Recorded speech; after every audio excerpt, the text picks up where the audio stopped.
Well, hello, my brothers and sisters. This is Daniel Alexander Cannon here on the Supernatural Show with my co-host Shannon, Hello. and we're going to show you some supernatural things today. We've got two supernatural stories that y'all guys sent in and submitted to us, and anyone can do that. You can submit a story to the show to be read live on the show, and we'll talk about your story and tell you what we think as well.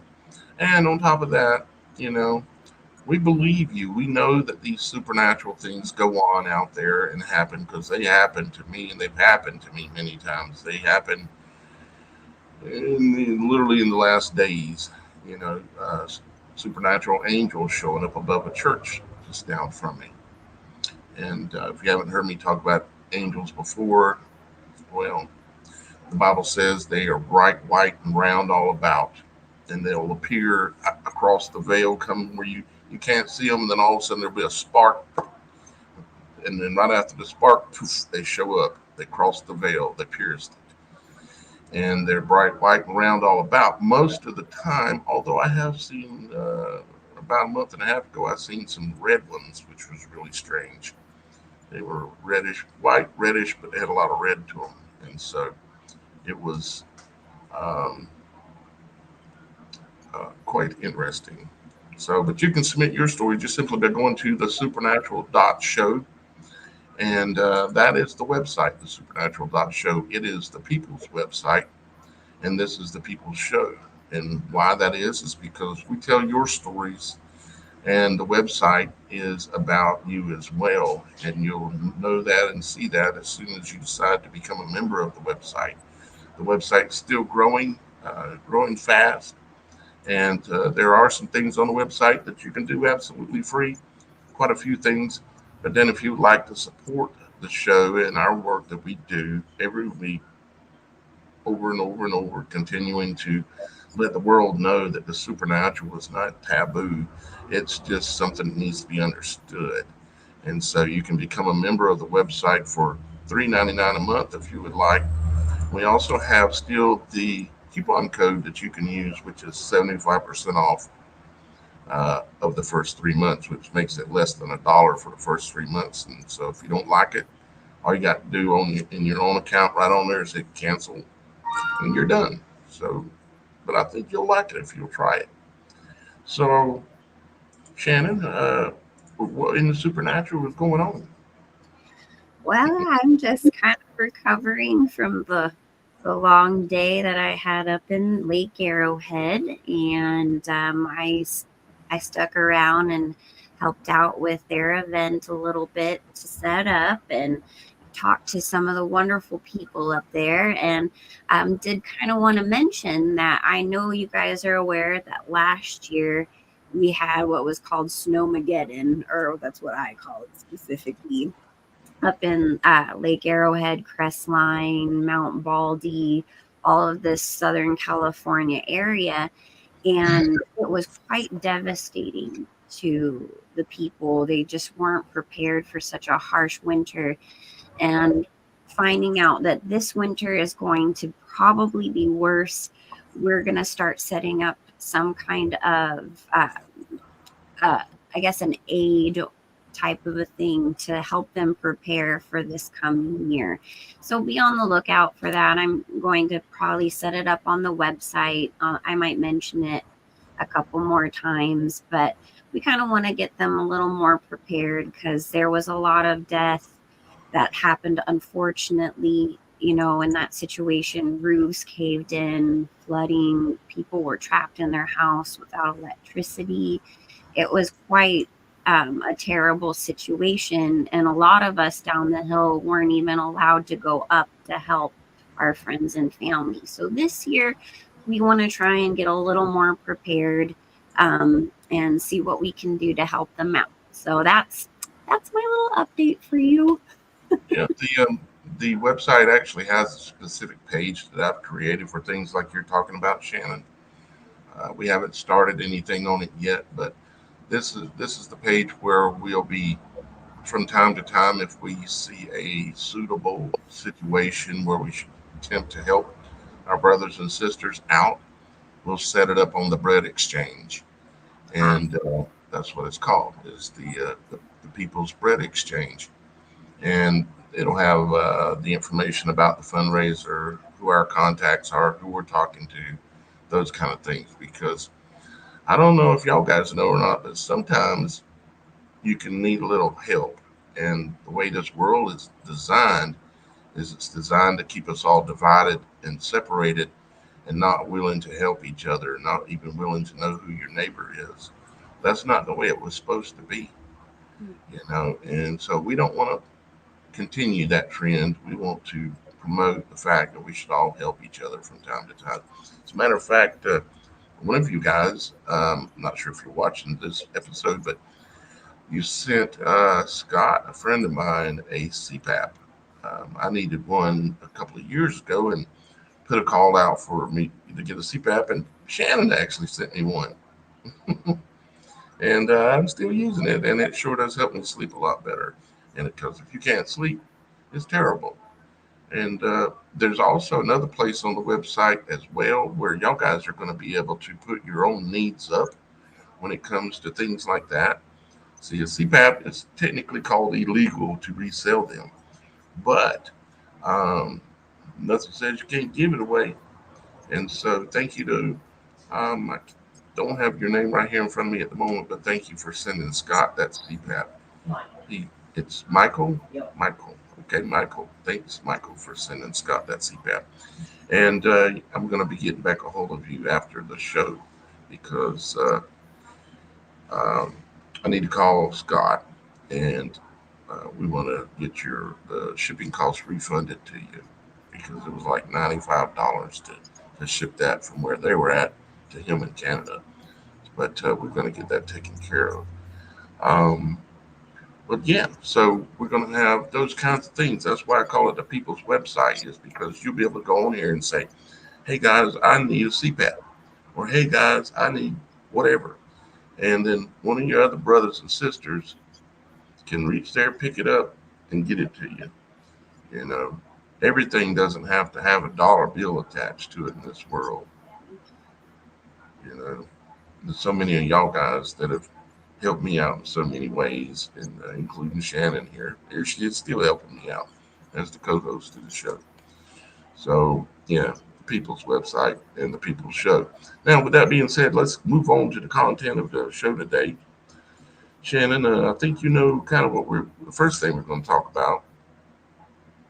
Could it possibly have to do with the Rothschilds?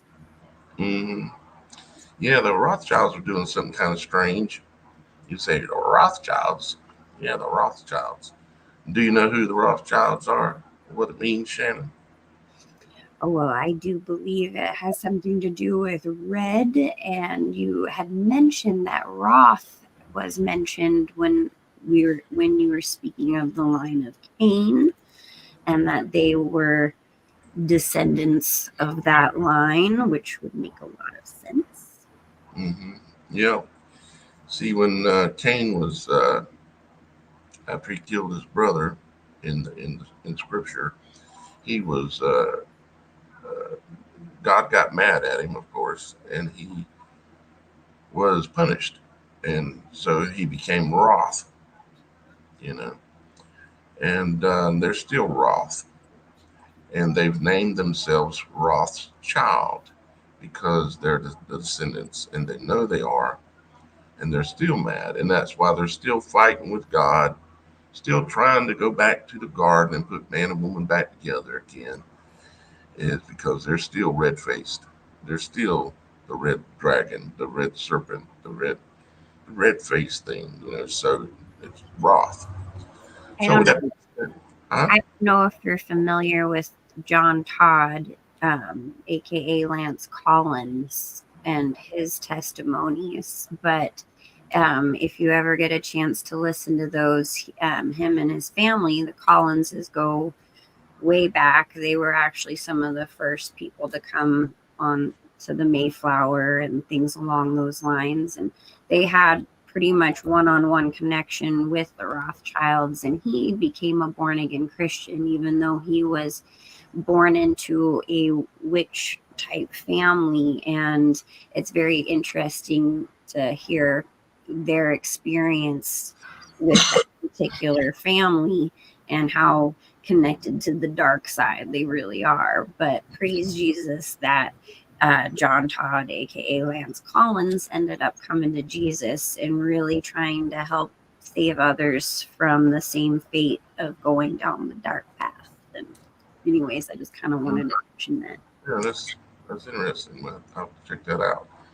I was going to say we're going to look at a video here that I just pulled off of YouTube, and we're going to look at it. It was somebody filming the some of the stuff at the auction, and you'll say sometimes I would imagine, and I think I've probably done it in the past, a long time ago, and that is be envious of how these people live. But here's the thing: these people aren't free. They can't even walk the streets. They can't go to the store like we do. They're not free. They're bound by their wealth. Their wealth is so high and mighty that they have to do everything and hide and occult everything in order to protect their perceived wealth. When true wealth is actually just simply knowledge and knowing the things that we talk about here on this show. So if you watch this show, you're wealthy. The kind of wealth you're getting ready to see is not true wealth. You can't take it with you, you know, but you can take, and we are expected to take the knowledge that we gain here and learn how to walk the narrow path with a rod of iron in your hand.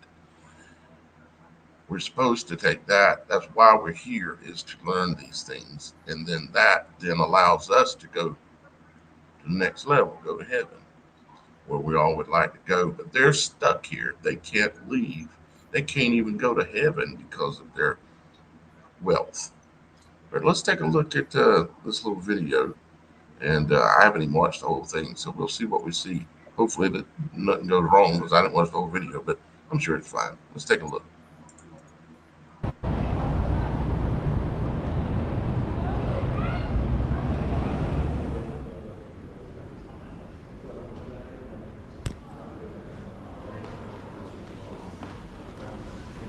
This is the stuff they're selling, or some of the stuff. They're selling things in New York and they're selling things in Paris. They've already held the New York sales, and now they're getting ready to do the sales in Paris. I just want to say I wouldn't want to buy anything from their estate. Who knows how cursed it is? Yeah, yeah, no way. I wouldn't want Not it. like I could ever afford it, but Yeah, we don't have to worry about it. right. There would be so much demonic attachment to this stuff, you would not want it in your house. Absolutely. Right. So,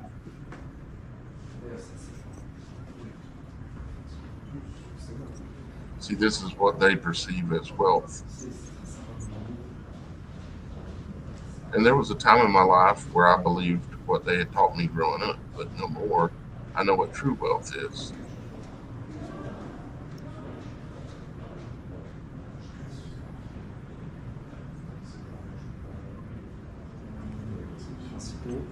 Yeah, it's a few minutes long here, so let's play here for a few minutes.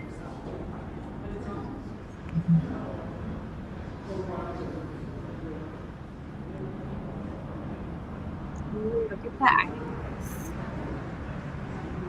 I think if we literally stopped and freeze frame most of this stuff, I could decode it, the symbolism within most of it. I see tons of symbolism, of course.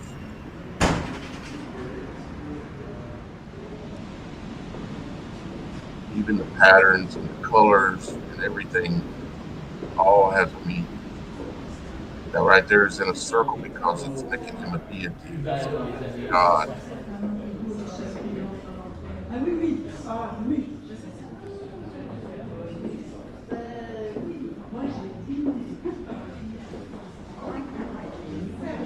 The archway is the gateway. Do you want to bet that bowl is worth more than my house? Say what, Shannon? Said, what you want to bet that bowl right there is probably more expensive than my house. We're actually going to look at after the video. We're going to look at some of the estimated prices they have on some of it, and we can even probably look at what some of these things sell for. But I'm not going to focus too much on that side of it. But Right. I do Just find it interesting. You right. see, when they put something inside of a circle,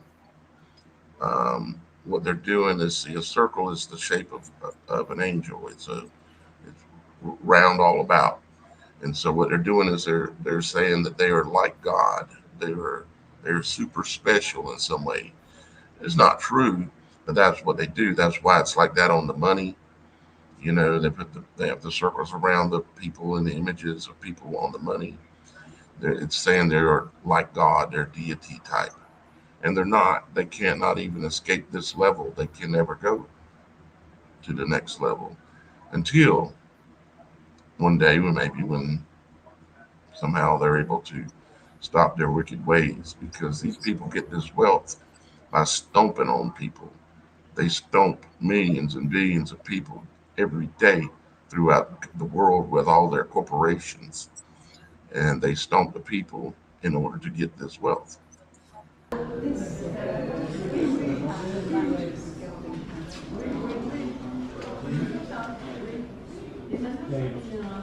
Probably solid silver. Looks like dragons. People all twisted up.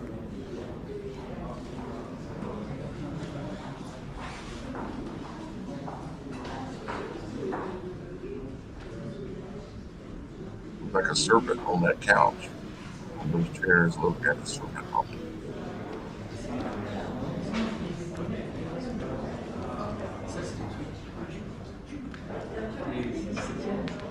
All of the designs will be symbolic. They will have symbolic meanings attached to a lot of the painting. I would like it. Even the wallpaper.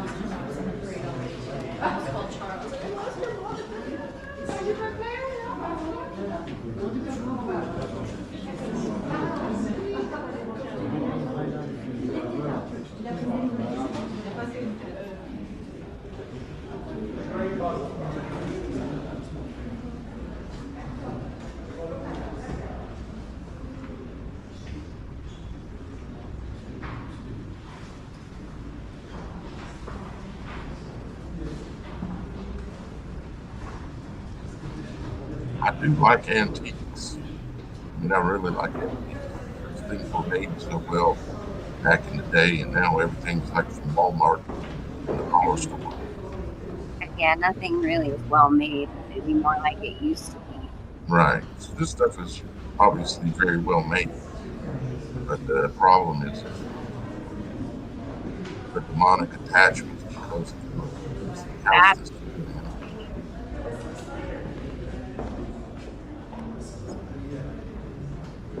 my grandparents were antique dealers. Oh. Say what, Shannon? Said my grandparents were antique dealers on my Oh mom. yeah, yeah. Well, I used to be the Idaho picker, Yeah, I buying, just knew that. buying and selling stuff like that. Not like this, but All right. like this.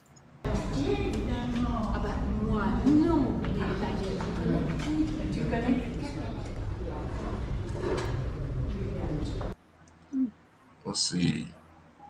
It's a man in a boat, and either a man or a woman. Let me blow it up here. Hang on. I think those are two men for sure. Okay.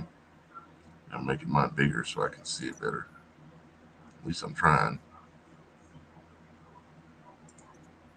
Oh, hang on. It's not wanting me to do it with that thing like that. There we go. Yeah, two men in a boat rowing across the water inside of somewhat of a circle.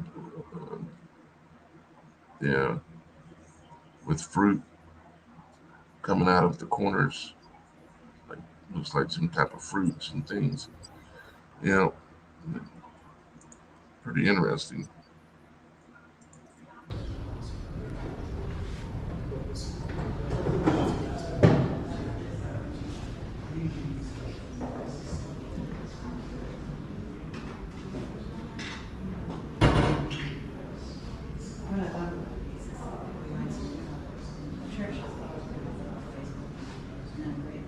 for buying it.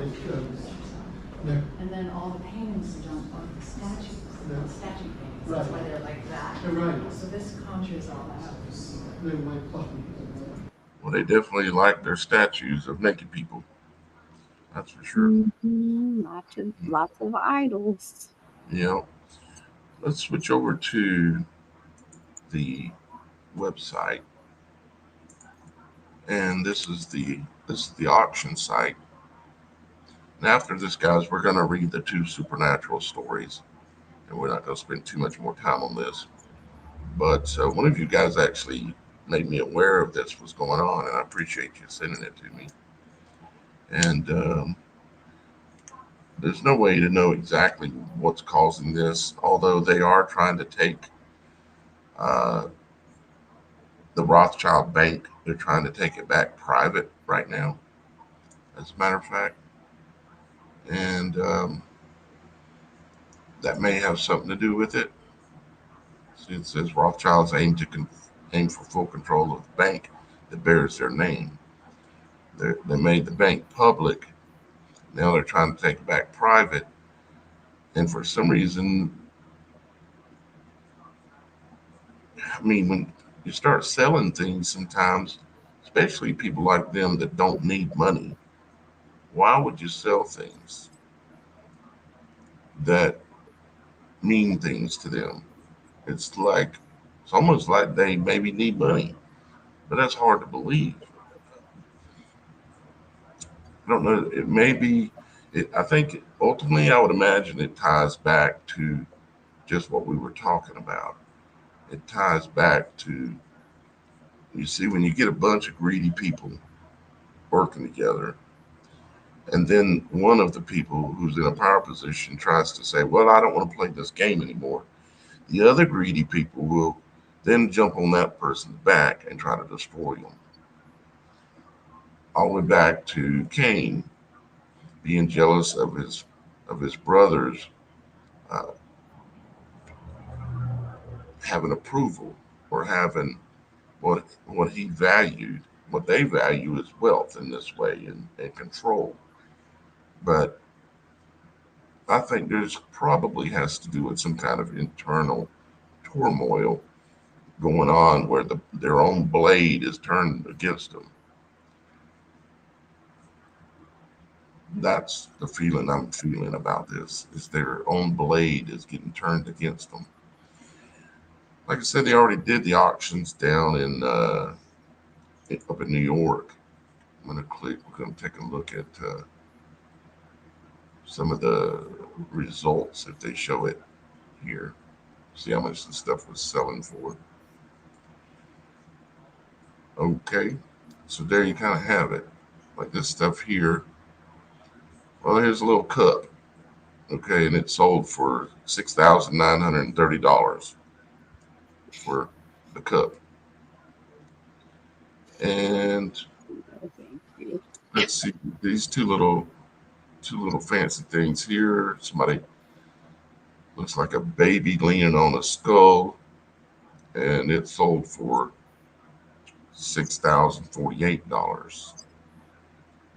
Here you got the serpent in the garden, and it sold for $20,000. The estimate was 1,000 to 1,500, and it sold for over 20,000. Oh, the other thing next to it was 88 or 88,200. Holy shenanigans. It estimated to sell between 2 and 3,000, and ended up selling for over 88,000.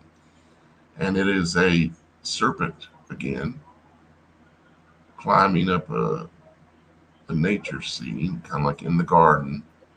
You see how I'm right about where I say this goes back to? This is the garden. This is imagery of that stuff, of that story. Oh, what a trip! I hadn't looked at these previous. I didn't know what I was going to see. Here's some more things. Holy smackaroos! Well, they definitely made a profit. That's for sure. I mean, So this plate here is in the image of the torus or the gateway or the eye. It's very CERN reminiscent. It is, and it has, as you can see, it has doorways all the way around it. Those are different portals. Uh, Scripture says that the sun and the moon travel through portals, and in this world that we live in, and this is an image of the world that we live in, and the gateways and the portals that surround it.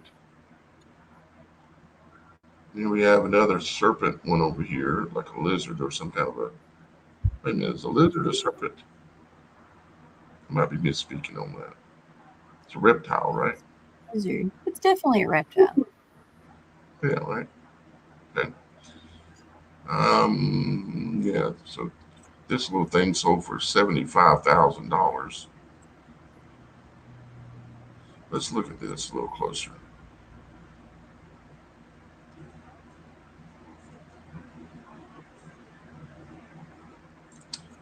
Let's pull the image up a little bit bigger if we can. Let's see. Okay, well, that's big as it's going to get. Or maybe not. No, it does get bigger. Okay. Very. Can you see any symbolism here of things I talk about?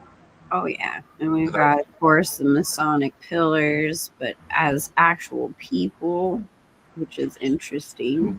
and their legs are wound up on the see on the left here. How the legs are wound like the legs of a serpent. Or the caduceus with the two.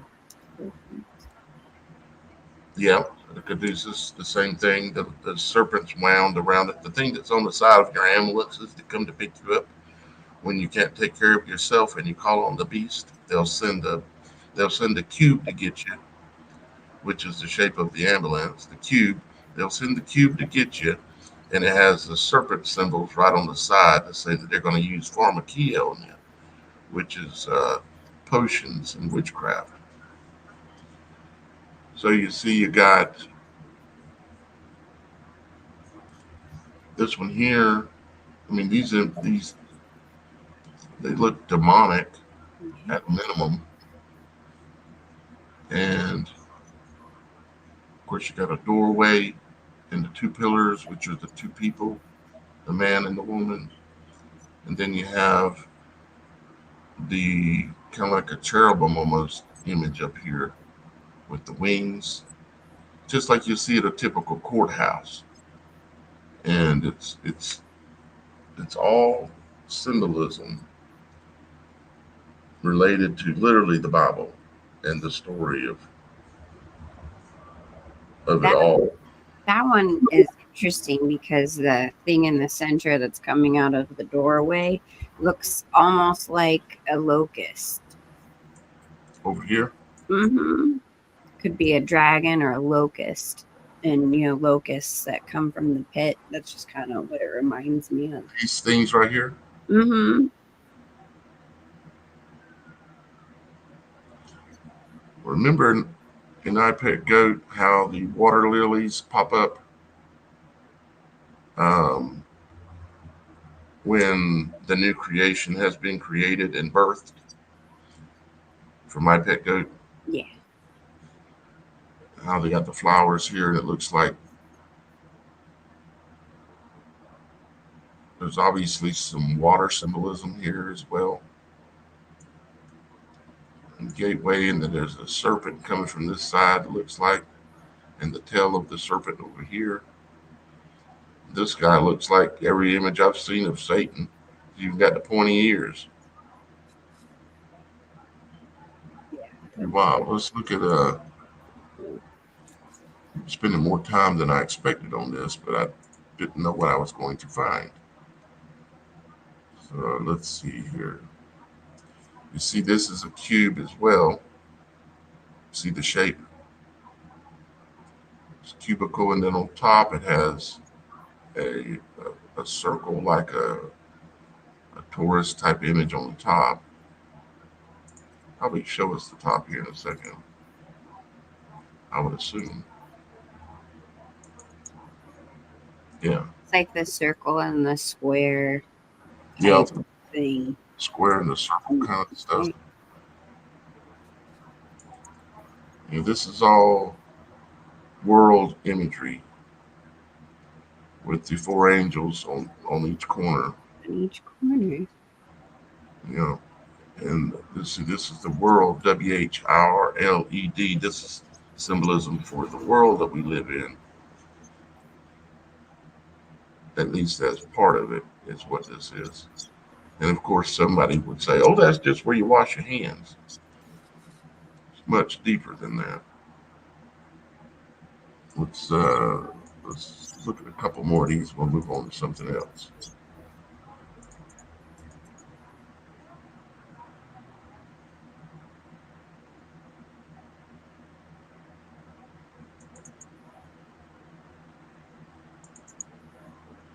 All right, let's uh, let's back up and see one more thing that we find fascinating, and then we'll move on with the show.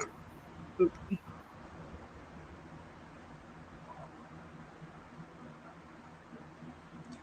Okay, so we looked at that.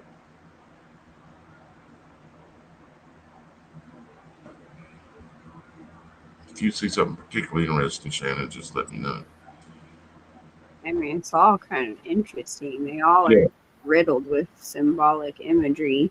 Those yeah. are very interesting. There's a saying that's neither money nor gold nor basically anything controls the world. Actually, symbolism is what controls the world. That's why cops drive the cars they drive with all the symbols on them and have this certain color of light that flashes. It's the purple, which is the authority color. It has to do with the deity color, the color of the throne, and the symbols that are on their jackets are symbols of authority, which make instantly make people submit to that authority. That's a $3,000 pig swine. Mm, like the story of Jesus putting the Yeah. legion within the pig. Hmm. They would rather go into the swine than be cast to hell. Then the swine, realizing the demons were cast into them, murdered their own self. Okay, let's look a little bit more.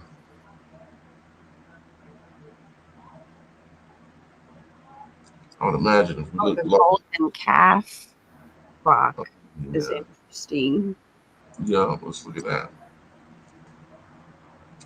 You normally don't get a chance to see these kind of things in this clarity and close up. So I kind of there's things to be discerned, even though where this came from, it is the story that we're trying to understand. This is directly related um, to the things we want the answers to. Let me see if I can zoom that one up. Yeah, here we go. We'll look at the top part first. So Child. you got the child with the woman, and she has the sun with the face on it, the image of the sun, the Taurus that exists in the heavens, that is the pupil of an eye, depending on which way you're looking from or your perspective, will tell you whose eye it is. Um,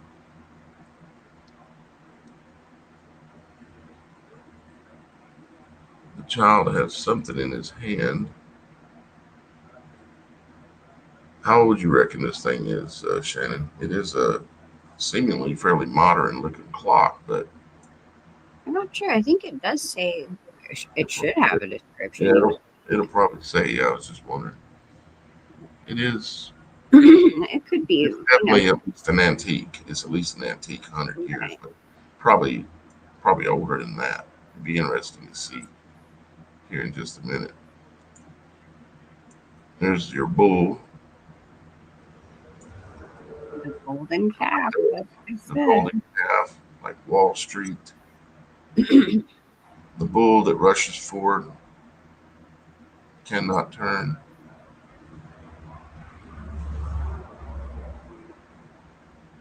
If you ever watch a bullfighter with the bull, someone that's really good, you learn things about the animal characteristics of a bull and why they use the symbolism they do with that. It rushes forward foolishly.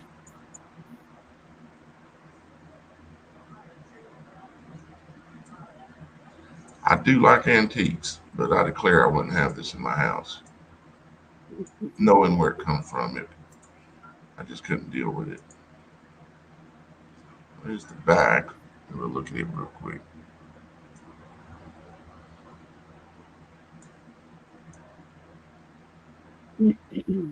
So that's pretty. It's all mechanical. I'm guessing.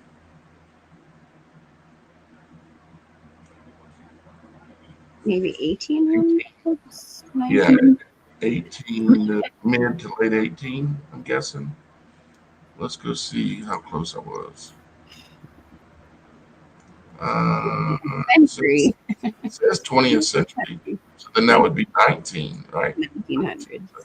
Yep. So it's early 19, which kind of makes sense. But yeah, let's see here if it says any more. Oh, it says 1827 to 1905. Oh, okay. So we weren't too far off. Province literature. So yeah, we were in the ballpark. Yeah, pretty close. Huh.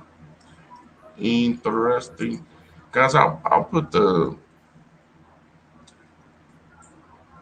Actually, I don't need to put the links to this anywhere. All you got to do is Google Rothschild Christie's auction.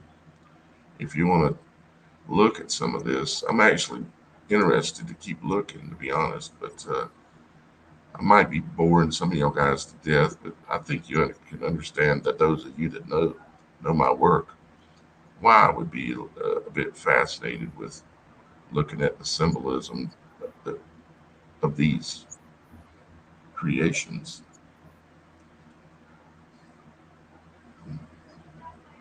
That's an interesting one. Huh. All right. Well, we could look all day probably. And they got even richer than they thought they were going to get. Like this was going to sell this rug. This rug, $25,000, Shannon. No. And it's only early 19th century. Well, that means it's 1800s. So that's an old rug for $25,000. Somebody paid for that. No way. Just have so much money that it doesn't matter. If they want it, they just spend whatever it takes to get it. On a rug instead of Yeah, helping people out. yeah. The people Love starving all around them in the city they're in, and they'll go buy a $25,000 rug and hoard that rug. See this? I get That's the kind of collectors. pain for you. I get collectors and things a bit, again, my grandparents dealt in antiques and all of that. But I, again, just would not, you couldn't pay me enough to have something that was in the Rothschild estate or owned by a Rothschild. Like, you couldn't pay me enough for it. I'd be Right. like, what demonic stuff is attached to this? Yeah, you never know. It could have been curses can be placed on these things. Exactly. That's all I keep thinking. It's like, yeah, no thanks. Interesting thing about the bird, and this subject kind of keeps coming up, the subject of the chattering bird.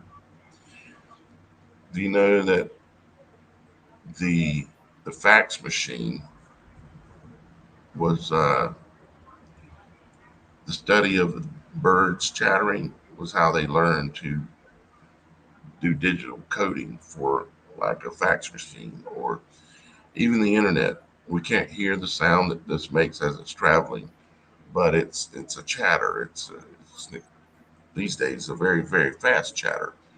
But if you take the sound of a bird chirping, you think they're just going chirp chirp chirp chirp, but they're not. Within each of those chirps is a long message, and just the slightest change in their chirp changes the message. We They speak at a pace that is way faster than we're able to discern. We can't slow it down enough to know what the bird is saying. Their pattern is like if you took my voice and sped it up 1,000 times, you'd say that sounds like a bird chirping.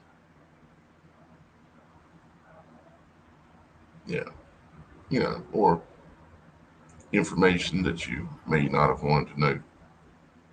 All right, so yeah, you can. I find it interesting, but I'm not going to spend too much time on it. I did research it some. However, I may go back and look at some more of those things and just see.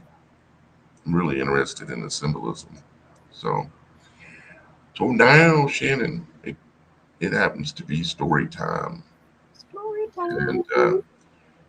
this story was submitted by S.S. Stoltz, I believe. That's how to pronounce it, possibly. If I butchered it, I'm sorry. And it almost reminds me of, well, I better not say that. Okay. Stoltz, it reminds me of, Eric Stoltz, like the actor. That's what I thought. wasn't there an actor on Hogan's Heroes that was named Stoltz or something like that? I It's, don't know if he was on Hogan's Heroes, but I do know of Eric Stoltz, which was a very famous actor in the 80s and early 90s. I think he might still do some stuff. I'm not sure. But okay. Well, she or he, I'm not sure if it's she or he, but thank you for sending the story in. We're going to read your story now. And y'all guys, you can submit your own stories for us to read here live and discuss and try to discern and help you understand sometimes maybe better why this happened to you. Because sometimes when these supernatural things happen, it's trying to tell us something through symbolism, which again is why we need to understand symbolism. Like when I seen the angels rising above the church, and then I prayed, Father, please, if I'm supposed to go to that church, if there's something there I'm to do or something there I'm supposed to go for, have the angels rise up again the next night. And they did. They rose above again, about 6 to 7 angels, one after the other, rising above this church just down the street here. And I was unable to make it over there yesterday, but I'm going next Sunday for sure. All right. So let's read our story. This is well, I'll just let it tell itself. It says during a time of doubt and well, hold that thought. Let me get a sweet of water.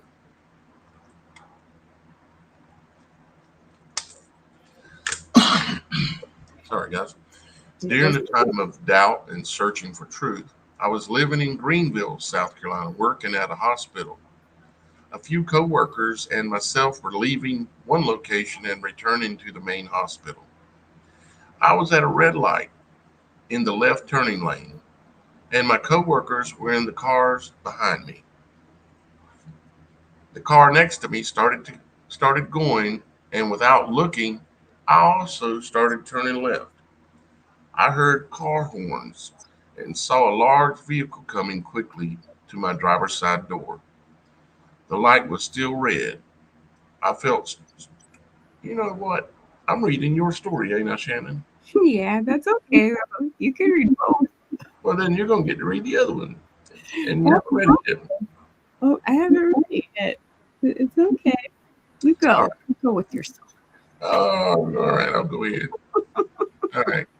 I just realized I'm like, wait a minute. This ain't the story that I titled the video. we're human. This ain't no fancy Hollywood production, that's for sure. No. But we are live all across the world. Y'all guys put in the comments what city or country you're from. Drop in the comments where y'all guys are all from because there's a lot of you out there. So let's keep going.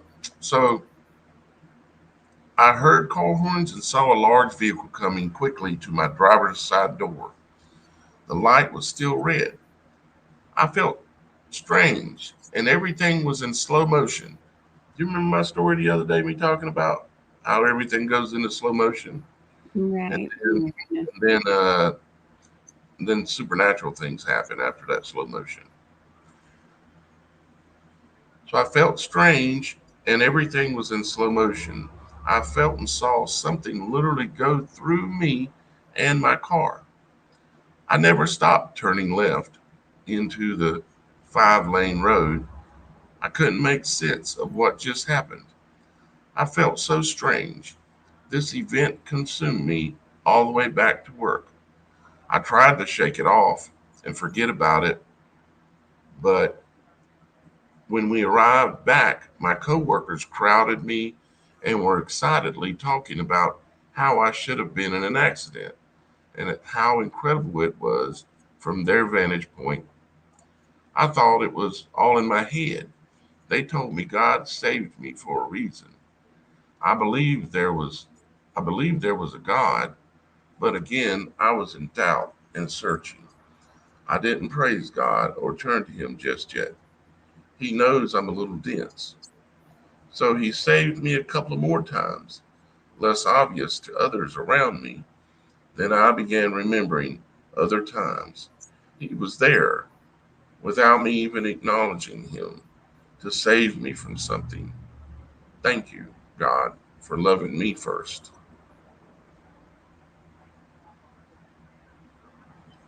It's pretty Or incredible because she and other coworkers behind her as they're driving behind her actually saw the event happen, and she vaguely recalled for that moment in time as it slowed down something actually passing through her, but nothing happened to her. She was safe, everything was okay, and her coworkers were just like, oh my god, that was amazing. Like, God saved you for a reason. That was just an incredible supernatural experience. And sometimes when those things happen, it takes a minute to kind of like settle in. And, it took her a little, I think, believe her, this person, a little bit longer to come to the realization that God had done such an amazing supernatural thing to save their life. But it now took they're me like, half oh my my God, life. praise Yeah, Jesus. it took me half my life to figure out these same kind of things that happened to me. And the thing where she says, I felt strange and everything was in slow motion. I've experienced that a number of times in these same type of situations where I was going to die. I remember when I was 18, 17 or 18, and I was in the back seat of a car. And some of you might have heard the story, and I'll give you a short version. We were 17, 18. We weren't drinking, but we were out riding around, and I was in the back seat. And it was an old like Camaro that had been souped up to go fast, but it didn't even have interior in the car. It did have the seats, two bucket seats in the front and the bottom seat in the back, but everything else had been ripped out, and it was all raw metal. And you know how when you take the interior out, there's all these gaps in the metal, and there's all these lines where you could cut your fingers if you run them on. Well, we decided we wanted to race another guy named Tracy, and the guy driving was Ernie, and the guy in the passenger seat was John. That's their real names. And we went out to this road over in Conway, South Carolina, way past what used to be called the Fast Fair.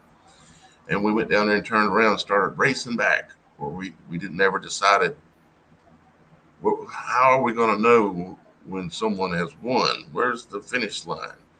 We never did set that as foolish children.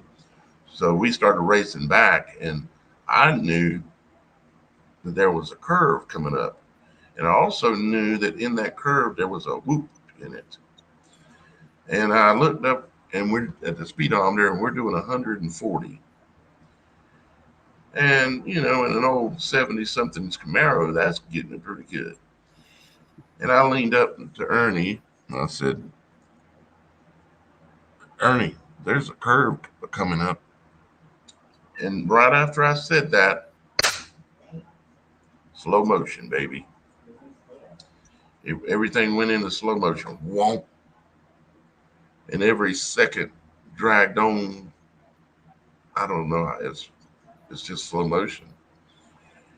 And I turned and I looked and I seen we had won the race, you might say, if the race was to the curve.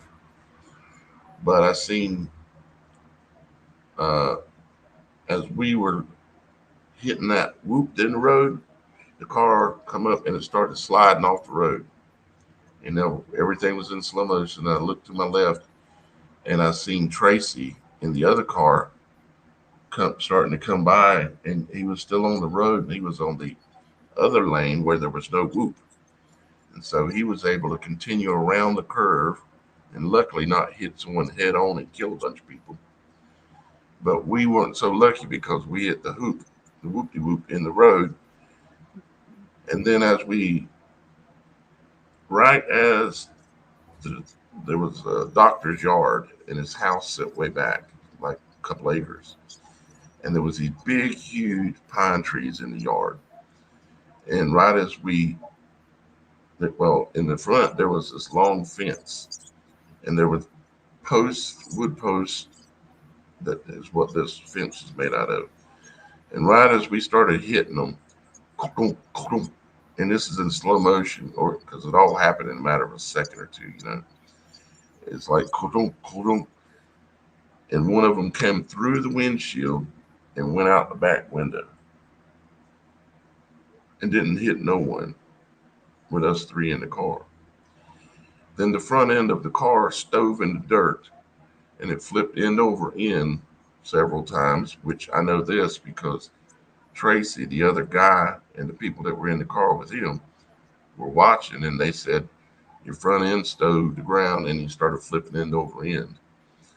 And then we hit a couple of pine trees. Ernie, the one driving, was thrown out of the car and was laying out in the middle of the grass. John, who was in the passenger seat, was up under the front steering wheel. He was down there with the gas pedal. I don't even know how he got down there, but he was down there. He was all the way in the floorboard up under the dash.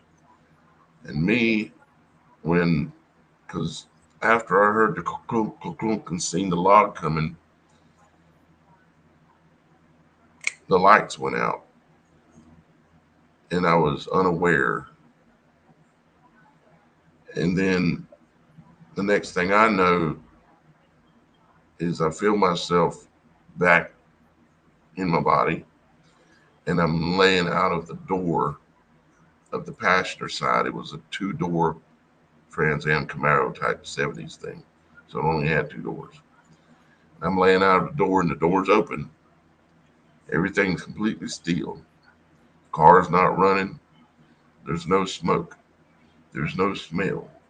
There's no nothing. Just complete peace, really. And half my body from the waist up was hanging out of the door and I was touching the ground, the grass. My legs were in the car in the floorboard and back seat kind of thing. The pine tree about this far away from my head was one of the big pine trees and it was smashed into the side of the car this far from my head. And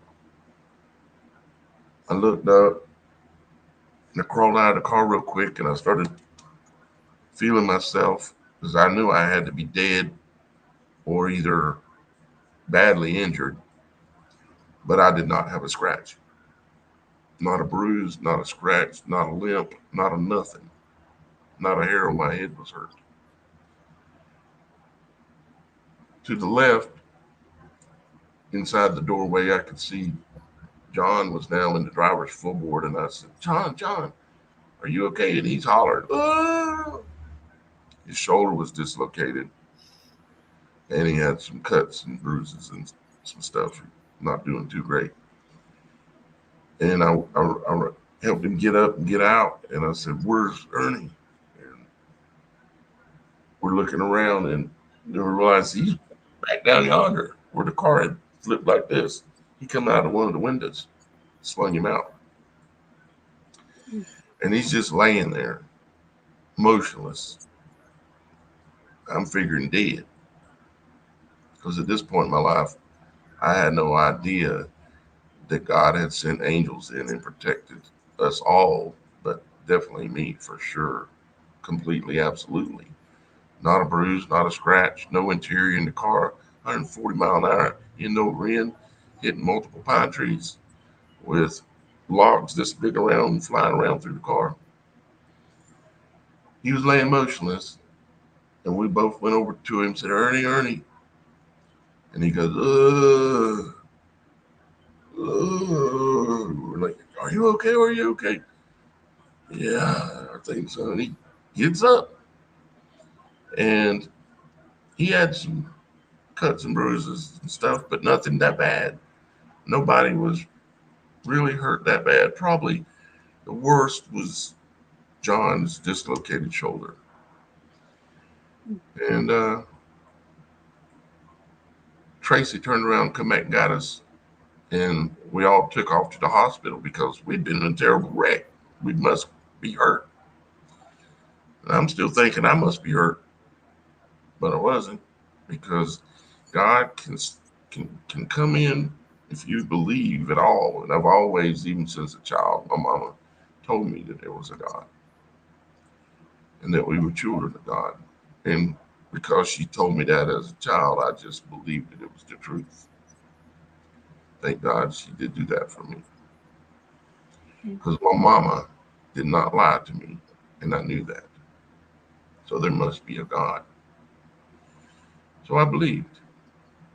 So God will send in angels, stop the motion of the world, and can protect you supernaturally at any moment. There is no time too short. That's how our Father in heaven works. That's how strong and powerful and always there for you He is. He's there for you right now. He's there for all of us within the sound of my voice right now. Angels are amongst you, but you cannot see.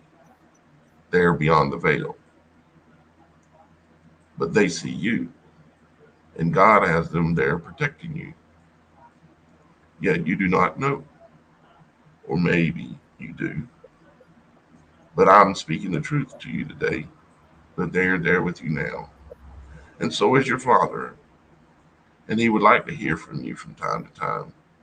And you can talk to Him just like I'm talking to you, just like you're talking to your Father, because that's who He is. We all came and were created by our Father in heaven.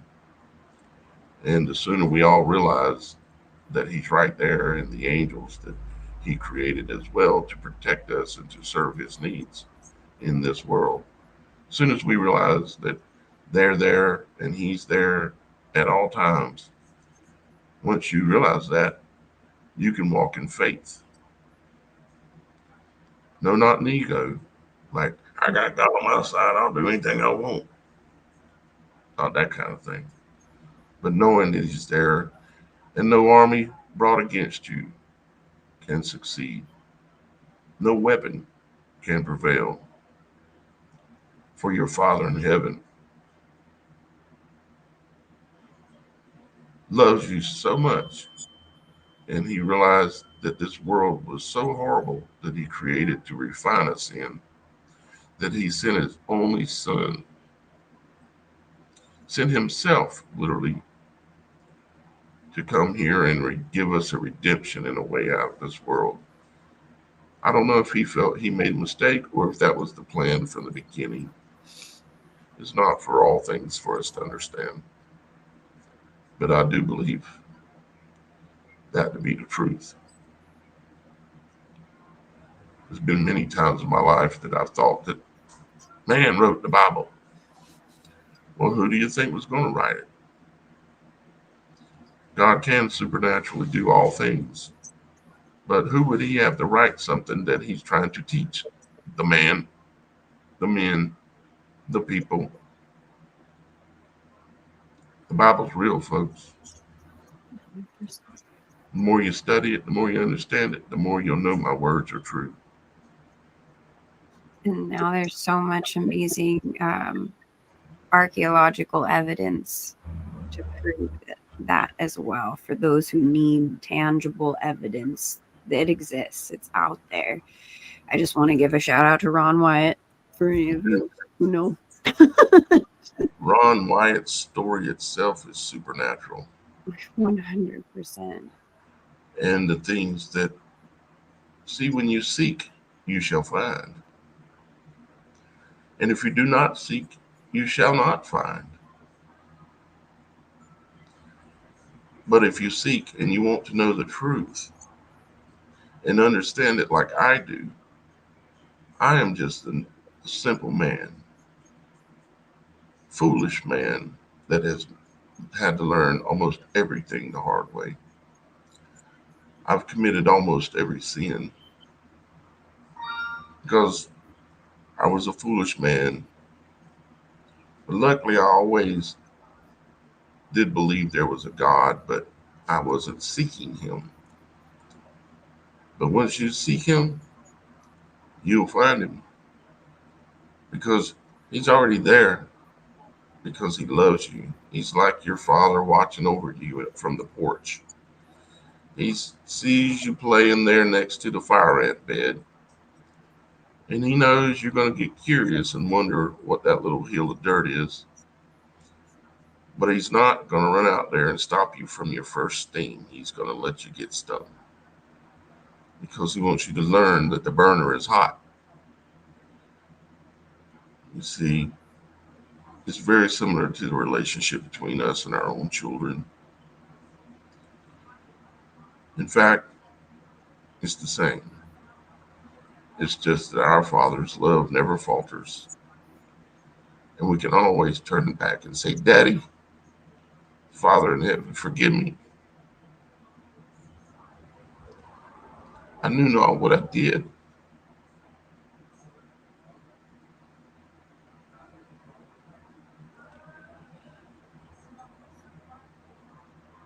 And he'll be right there for you. He's there for you now.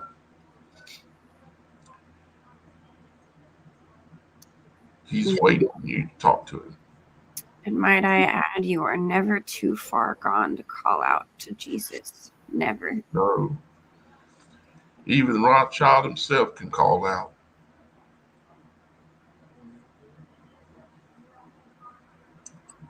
He can repair any wound. He can save any soul.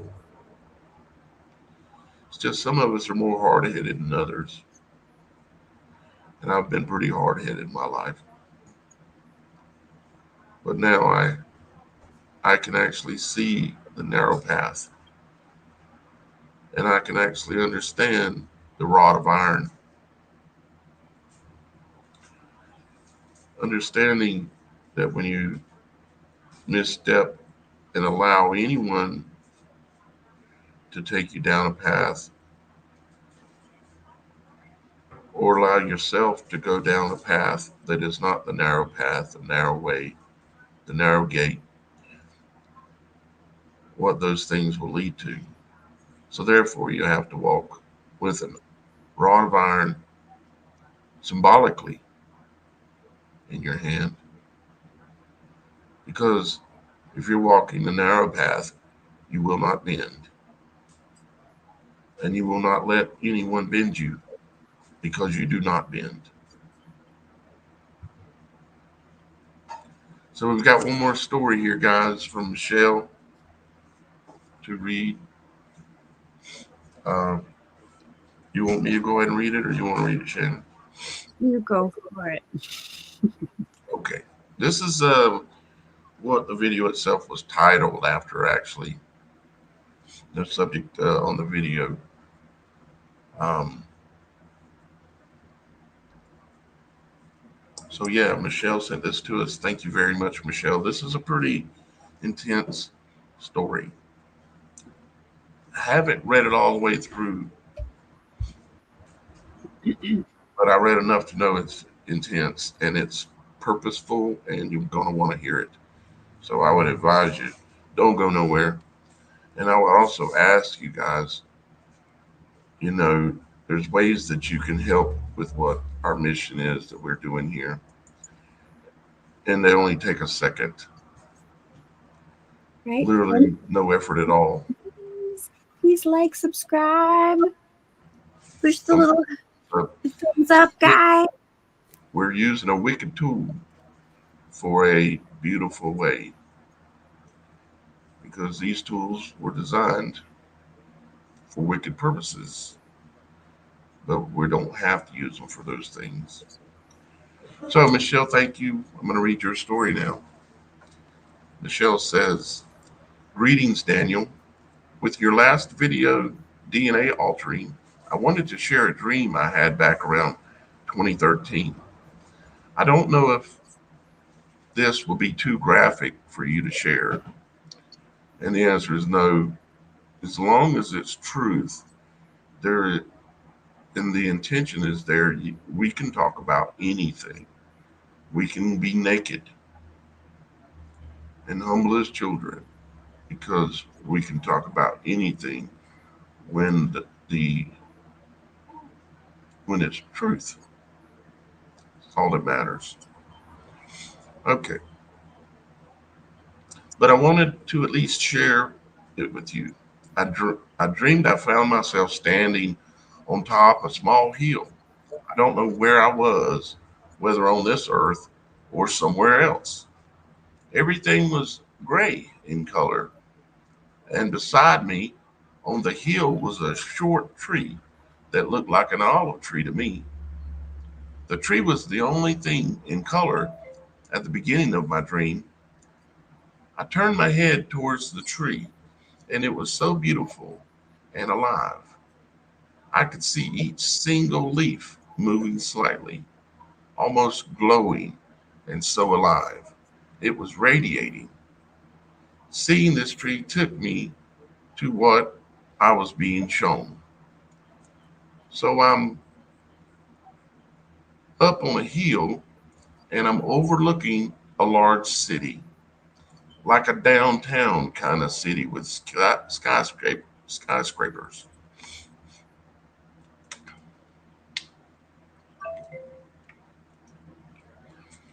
I could hear the most horrific noise coming from the city. I looked towards the city, and as I did, I could hear screams and crying and wailing, so loud and horrific sounding, it filled the air. The sound was so awful I can't even explain it fully. I was up on a hill just outside the city.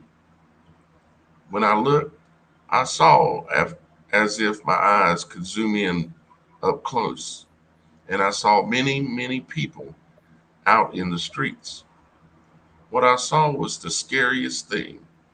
I saw so many people of all races, ages, men, women, old and young, screaming, crying.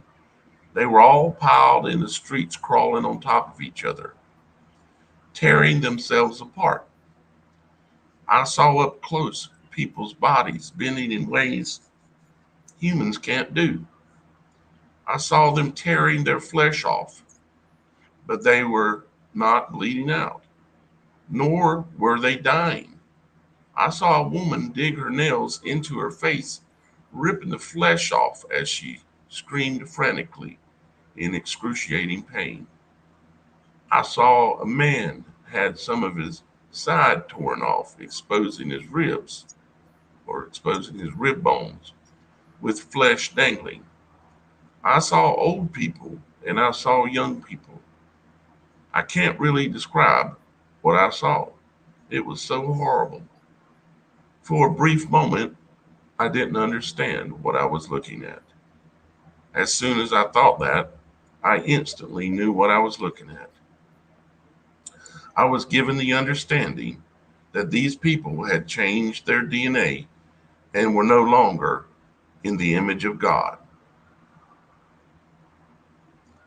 I saw that these people had taken some kind of pill that did everything. I saw that some took it to cure a disease. I saw some took it to look younger. I saw some take it because they wanted to lose weight and some to gain weight. I saw if a person was a little slow in learning, it made them smart. I saw that if you wanted to have athletic skills, the pill could do that too. I saw people take it for so many different reasons. I had an understanding that there is a cord attached to every single person, whether they believe in God or not, whether they worship some kind of other religions, whether they worship the devil or not. I had an understanding that every single person has a cord that is attached, that is connected to God because He is Creator, and for the mere fact that anyone has to breathe. However, I saw as if there was a giant scissor and it cut the cord that literally is attached to God and to the very breath of life. I then understood what I was looking at and what I was hearing. These people had been severed from God forever. I could feel what they were feeling. It was so awful, and there was no undoing. No, I'm sorry. It was final, and it was worse than fire. It was unbearable. These people were crying out in agony of their own souls. The pain from being severed from God, the very breath, was the most excruciating and agonizing pain, not to the flesh, but to the soul. They couldn't escape their own soul. They were driven mad. They were tearing themselves apart, but did not die. They couldn't bear the separation from God, even if they didn't even believe in God, because God is the very breath of all. It was one of the most frightful things I've ever seen. It's like their soul was trapped in darkness, but no physical light, but not a physical light, but like the light of God is literally life. And the cord was cut. Never could it be fixed back together. I was a it was an endless cycle of loop of them ripping and screaming, crying in pain of their soul. The soul was in torture. I started to walk down the hill towards the city and saw three men standing to the side, just looking upon the people in dismay and confusion. I could hear their thoughts towards what they were observing. I walked towards these three men and said to them, I know what this is. I then told them what they were observing, but they just slightly shook their heads in disbelief. They did not believe me. They then turned and continued to watch the people in confusion and wonder. When I awoke, I knew that whatever is coming, I have been warned. And now after all these years, I sit and watch the as things become reality. Please consider Father is our creator and our very breath. Please don't sever your cord. Please don't sever your very cord to your creator. And that is exactly what they are doing right now. All the snake bites that people have been getting and are getting more of them, they know not what they do. They have no faith. They walk in fear. So therefore, they call the cube to come and get them with the caduceus on the side, symbolizing pharmakia. Instead of calling on God, God save me, they call the opposite to come and save them. And then they take the snake bite and other poisons and potions, and it destroys them. And in many cases, it alters the code that is within them, the ribo, the master's code, like the rib that was taken from Eve. The ribo, the master's code, which is part of the words for DNA. That's what they're after. That's what they've been all along after because they want to capture these souls and continue this cycle of chaos and destruction. This is So hopefully you guys get the meaning from that letter that this person took their time out to write in and share it with y'all guys.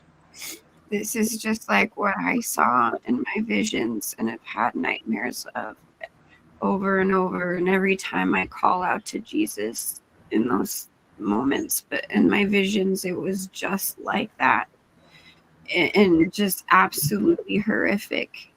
And I can, it's like confirmation once again that other people have had these dreams and visions. It's so frightening. It is worse than any kind of horror movie you could ever imagine. It's just absolutely horrible. And when these things come upon us, because we will see these days, do not fear and walk in faith, because God is there. I pray that we are accounted worthy to not have to see that. Hopefully you're right, and hopefully we are gone before those times come. But whatever God's will is, I'm willing to walk it because I've spent most of my life not walking His will. So now I will serve and do what He wants. As long as I have breath in me, I do this work. I committed that to y'all guys over a decade ago, and I've kept my word. Even with them terminating my channels over and over and over, I just rebuild them. They'd kick my feet out, and I'd get up again. And if they kick them out again, I'll get up again. I think they've given up on kicking my feet out. And that's what persistence and faith can do because they know I cannot be defeated because they know that God is on my side. Because why? Because I'm wealthy. Why am I wealthy? Because I tell the truth. You know, that story is just so, I guess you could say, like she said, graphic, but all it is truth of what she was seeing. She said she had this dream in 2013. When did you have your visions? 2013. 2013. Wow. That's I what just I just now realized that and think it's right in front of my face, but I'm like, the Bible says wow. that people will be given dreams and visions of all these things to come, and there will be signs and wonders in the heavens, and all of it is folding right out. And yet, someone will sit here and hear my words and still doubt.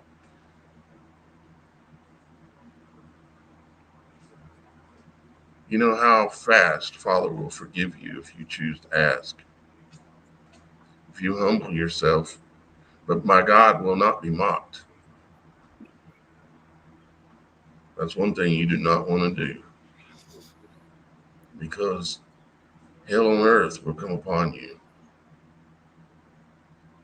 and that is the fear of God. Just like you feared your father when you were a child, that is the fear of God. For you do not want to make a mistake and have Father come upon you and correct you. Michelle, thank you so much for writing this story into us. Y'all guys, like I've said before, I'm looking. We've still got some more stories lined up in the bank, some that we haven't told yet. But I'm hoping that y'all guys will go ahead and tell the truth. Why don't you? Go on the website. It's called the supernatural.show. You don't have to be a member to tell your story and it be read here. And as you can see, I take the story seriously, and so does Shannon. And if you choose and you want to be more involved on the website, you can do that as well. And that is using the coupon code that's there. If you can't afford the website, send me an email to Daniel at the supernatural.show and I'll give it to you for free. This ain't about the money. This is about the truth. And unfortunately, yes, we are still in this world. And when we're here, this beast system demands us to have money in certain ways. Until that one day comes where they say, no more until you take this mark. And we're getting close to that day. But until that time, yeah, we still have light bill just like you. And we hope you appreciate our work. We hope you'll sign up and spend $4 a month to help support this mission, this ministry of truth, and the glorification of our Father in heaven, which is the truth, the Word. So I hope y'all guys also, like we mentioned earlier, share this. It ain't like this is a conspiracy theory. It's just studying the supernatural, which is simply studying all things that are outside of normal, you might say. And a lot of it has to do with God and angels and people getting saved, but it also has to do with a lot of other things like demons and all kind of things like Sasquatch and Bigfoot and people that live in the woods and just all these subject matters. And we talk about all this stuff on the website. Come join the conversation, right, Shannon? That's right. And know that the supernatural is around us all the time. And for those of us who get the chance to see it or experience it, it it's a life-changing thing, and to be able to share it with others who also understand is precious to me, and I hope that you all feel that way as well. And again, there's other things on the website again to help each other and in your community of brothers and sisters in Christ and those in need, and those things are also priceless. So I just am glad that you guys are here with us today. Thank you so much, and our sharing your stories and listening to people's stories and giving your feedback. And thank you for all your support. And yeah, please like and subscribe. Yeah, and I wanted to, I tried to look at the comments some too as well, and somebody was saying that says, okay, well, I told my testimony, and so apparently people just don't care, have hope and deliverance. I don't give up on people or condemn people, especially those vaxxed and swabbed. Yeah, um, I've been here shouting from the mountaintop myself for a long time, and we have to persist. That's exactly what we have to do. Is we have to continue to persist because we are shepherds. We're trying to call in our brothers and sisters and try to help them. So sure do appreciate you, um, the person behind God Will Exalt. I thank you for being here. Um,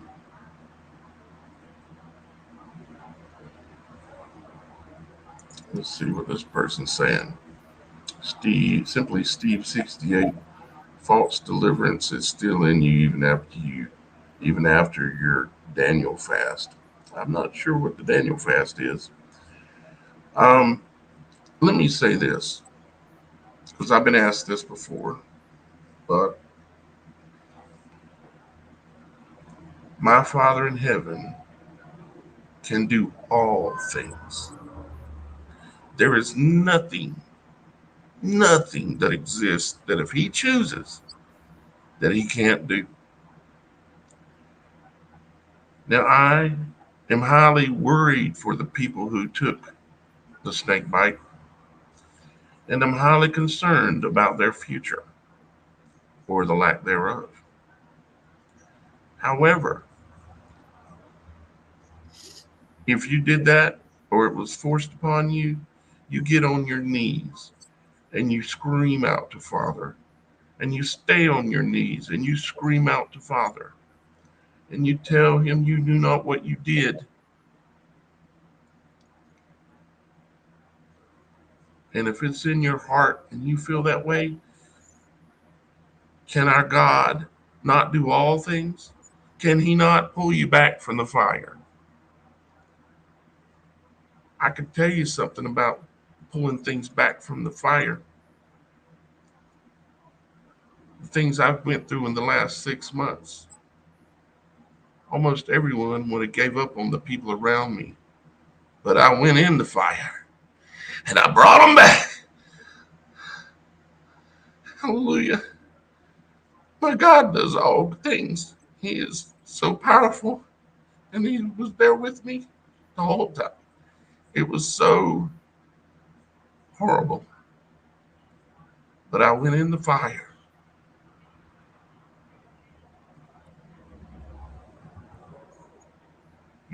Sometimes you just can't let the devil have the people you love.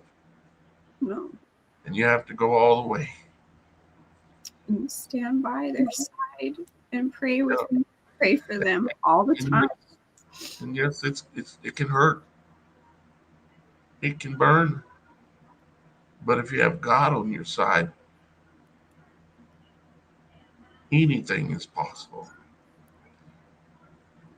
You know someone that took it and they're remorseful and they wish they hadn't, go to them. Get on your knees with them. Our God can do anything.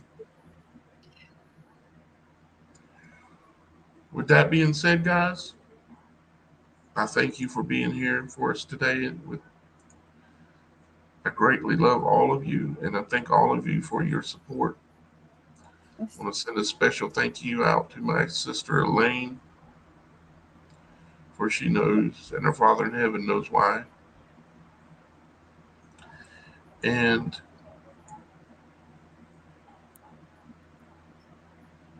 walk the narrow path. Find it. Ask God, what is Daniel talking about? What is the narrow path? Go look it up in the Bible and read it. Try to get further on it. You're right beside it. Maybe you're one step off. Maybe you're 2 steps off. Maybe you get on it and then you get back off. Find the narrow path and get a rod of iron. I have one I carry. It's a crowbar, basically a pry bar, a big, thick iron one. And I carry it. No, not because I want to hit somebody with it. It's to remind me that a man must walk, and even a woman, with a rod of iron and rule his house and rule his world and rule himself with a rod of iron. And no, I'm not there. I keep stumbling and falling off the path too. I'm talking from my heart though, because I'm with you. I'm there with you. I'm just like you. I'm. You don't think I can be like Daniel? You can be better than Daniel. You can walk a narrower path, and we all need to keep trying. I send my love out to you guys, and we will see you next time. We do Monday, Wednesdays, and Fridays live, and sometimes we do other days and all days. But Just I'm, to, yeah, go ahead, Shannon. just to mention real quick, we're all full of God's light. Jesus gave us that light in our hearts, and don't be afraid to walk into dark places to shed that light. You know what I mean? Yeah. Don't be afraid to shine that light as much as you can, because others in that darkness need to see it. They need to see what they want to be. They need to know that it exists. Sometimes in some places you have people or you have things going on. It's like I make the reference of you go in a place where there's people that's on drugs or this or that, and I'm not saying hang out in those places. But what I'm saying is those people didn't choose to be crackheads. Those people didn't choose. They were a child. They were born into this world. They were born into this refinement, and they've stumbled and fallen off the path. And you have to understand that that's still a child of God. And if there's some way that you can yank that person out of that fire, you can. You can't let them yank you in the fire because you got to stay on the path and you don't bend. But you can have compassion for these people, and you can also set up properly and righteously walk anywhere you want, and nothing can touch you. Nothing. You can walk out on the water, but you got to put your hand on the side of the boat and get your foot up ready. You got to take preparations. You got to believe. You got to have faith. Walk like you got faith. Act like you got faith. Have faith, and you will have faith. That's how I've learned it. I'm just telling you what I've been going through, what I've had to go through. That's all I'm doing. I'm not preaching to you. I'm just telling you my life story, everything I talk about. So, well, Shannon, I reckon we better let these folks go. We've had them here an hour and a half. But we'll be back here again on Wednesday, if not sooner. And we'll be on the website off and on too. So, y'all guys come on over to the website. Join our little family. We invite you. You don't have to be alone. Got a bunch of buddies hanging out on the website. You can talk to them. You can go there and chat with them live. And I'm there quite often too. So come on over. Until next time, though, Shannon, I guess we'll see them next time. Yep, and come and find out what in the supernatural is going on. Indeed. Hold on just 1 second. Okay.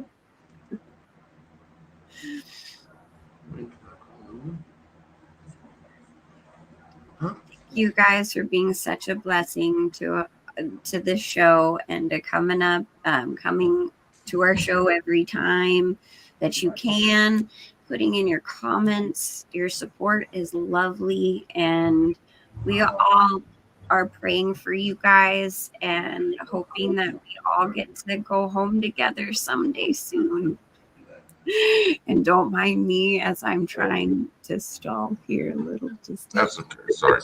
It's okay. I had someone trying to tell me something important, and it's just someone was asking in the comments when they could, when were we going to do another call-in show? And That's a good question. very soon. I got to do a little work because I can't have what happened last time when I did it with somebody calling in being pranksters. I want to be set up so that way, if they want to do that, I'm more well prepared. So, with that being said, we'll do one within the next week. How about that? So, you can tell your story multiple ways. You can go on the website and to the supernatural.show and you can click on submit. Okay. You can tell your story there. You can also call in, and you can also be a guest on the show and come here in the studio, hang out with me and Shannon, and tell your story.